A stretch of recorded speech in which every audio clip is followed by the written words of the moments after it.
ॻोल्हियां मन लाहां। अस्सलाम वालेकुम नाज़रीन, मां आहियां मुनव्वर मला। अॼोके प्रोग्राम ॻोल्हियां मन लाहां। मुंहिंजे साम्हूं हार्ट सीट ते वेठल आहिनि साईं नाज़िर हुसैन मला साहब ऐं साईं सलीम मला साहब। मूं अॼु बि हिकु शख़्सियत पाण वटि महफ़ूज़ कई आहे। तव्हांखे दावत ॾिजे, तव्हां सवाल। शख़्सियत मर्द जी, शख़्सियत मर्द। उनजो ताल्लुक़ हैदराबाद डिवीज़न जी न, हैदराबाद में सखर डिवीज़न सां। जी, सखर डिवीज़न में तरफ़ न आहे।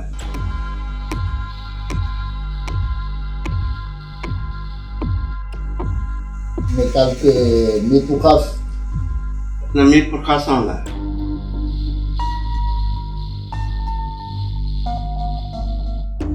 शहीदनगर डिवीज़न न। कराची डिवीज़न सां। जी न।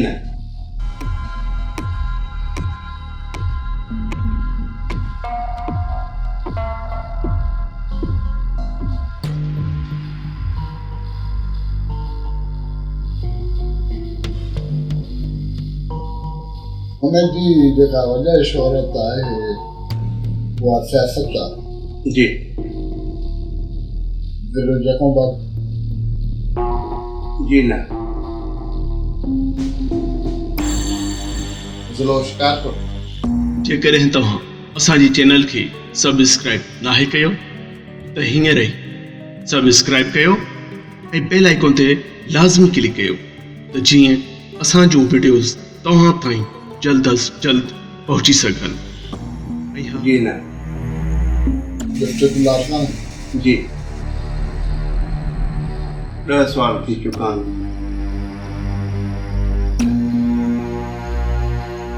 उन्हनि दफ़ा जेके 10 साल खां मथे थियो आहे। जी बिल्कुलु। ताल्लुक़ लाहौर न। ताल्लुक़ लाहौर कोन्हे। जी न।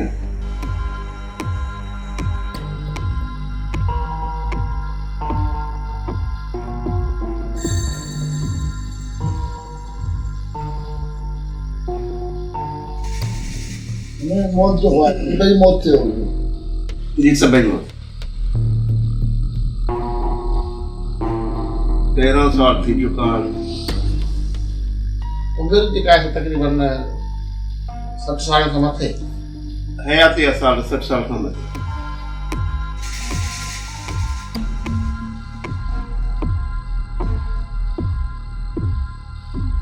ताल्लुक़ रतो देरो।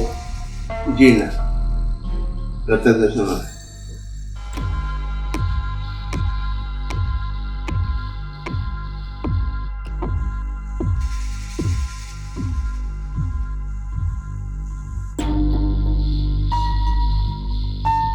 जिले आजम पहुंची चुका है। लिंक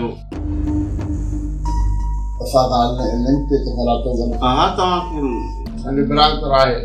जी जी बराबर। आफ्ताब हुसैन मला असां चाहींदासीं हुन खे हाणे वीडियो ऑनलाइन कयूं। हा भले।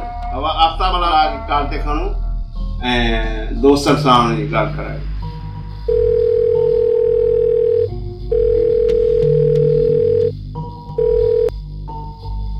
आफ्ताब अस्सलाम वालेकुम। वालेकुम सलाम। आफ्ताब असां हिन वक़्त में ॻोल्हियां मन लाहां जे प्रोग्राम में वेठल आहियूं ऐं हिन वक़्तु असांखे हिकु शख़्सियत असांखे मिलियल आहे। उहो हिकु सियासी शख़्सियत रही चुको आहे ऐं हुनजी वफ़ात खे 10 साल खां मथे जो अर्सो थी चुको आहे। आवाज़ कटिजे पियो तव्हांजो। उहा डिस्ट्रिक्ट लालकानी शख़्सियत आहे। ठीकु आहे। ऐं हुनजी वफ़ात खे 10 साल खां मथे जो अर्सो थी चुको आहे। ठीकु आहे।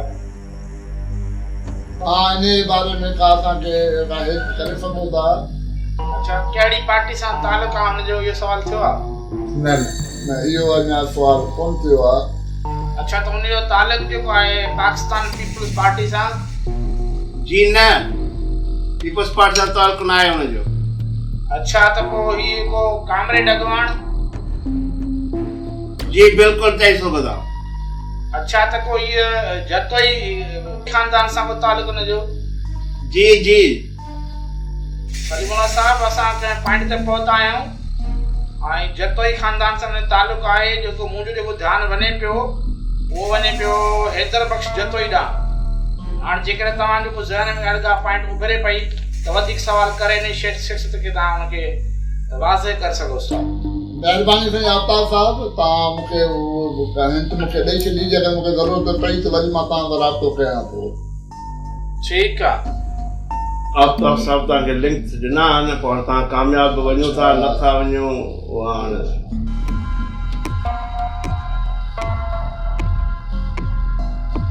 घणा सुवाल थिया?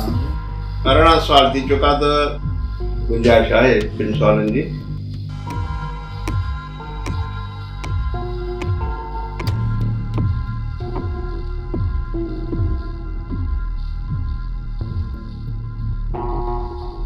छाने जो त भला कंहिं निसाबी किताबनि में वग़ैरह में ज़िक्र थियल आहे? ज़िक्र में बि हुजे कंहिं दर्सी किताबनि में, छो त असांजे वक़्तनि त अहिड़ो को मज़मून कोन हुयो, हिन वक़्तनि में बि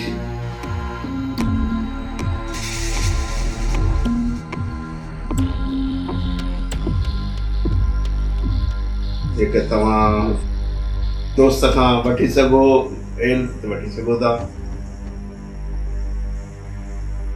अच्छा, हिकु लिंक खां हिकु छा हू सरकारी कम रहियो आहे? जी सरकारी कम रहिया।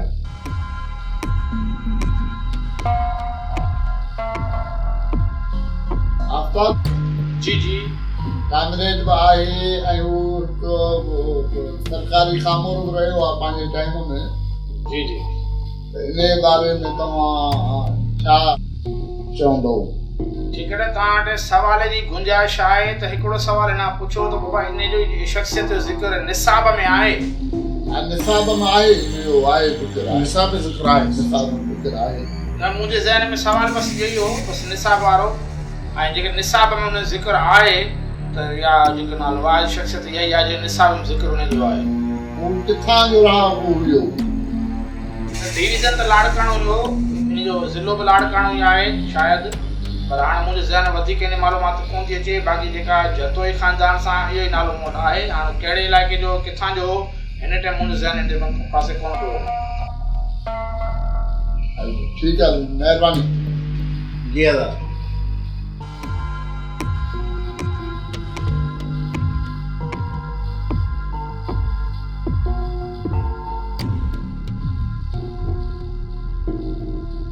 हैदर बख्श जतोई फाइनल? कांग्रेस हैदर बख्श जतोई फाइनल?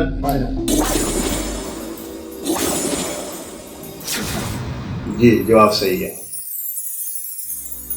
कामरेड हैदर बख्श जतोई साहब जी ज़िंदगीअ ते असां रोशनी विझंदासीं त मालूम थींदो त कामरेड साहब जिन 7 अक्टूबर 1901 ते ॻोठ बखू देरो तैल के डोकरीअ में जनम वरितो।